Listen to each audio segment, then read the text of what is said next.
There are certain challenges that come from having to fade as an elder or a ministerial servant. It can be incredibly daunting to wake up, realize the religion you've been part of is actually harmful, and then have to face the potential loss of everything that's important to you. On top of that, your exit's going to be more difficult than what it would be for an average publisher because you're in an appointed position that requires you to formulate some type of an excuse to resign, have that deletion announced, and do all of that raising as little suspicion as possible. To be honest, there probably isn't a way to step down without causing at least a certain measure of concern.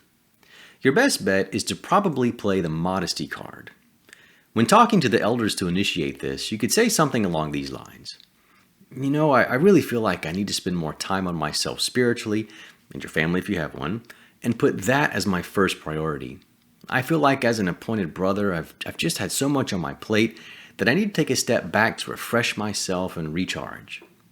Now, the kickback you'll have from that will be, how about we just reduce your responsibilities for a while instead of you having to step down? The next trick in your deck will be to then play the prayer card. I've really been praying to Jehovah about this for a while now, and this is the decision that I've come to that'll draw me even closer to Him while recognizing the need to be humble and to be aware of my limitations. I really feel His Spirit leading me to this decision, and I truly appreciate the hard work of you brothers, and I'll definitely reach out to you if or when I feel like I can take on some more responsibilities again. By doing this, you've placed them in a pretty difficult spot of potentially interfering with something that Jehovah could be motivating you to do, along with the fact that you're being extra loving and appreciative of their concern and help. It'll make it that much more difficult for them to press you further or to view you as having a bad attitude.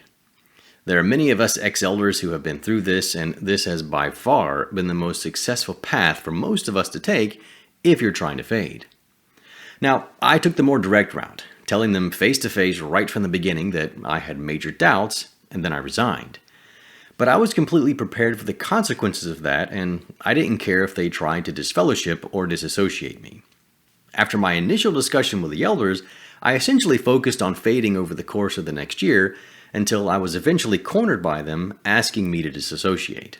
So your mileage may vary depending on the attitude of your body of elders.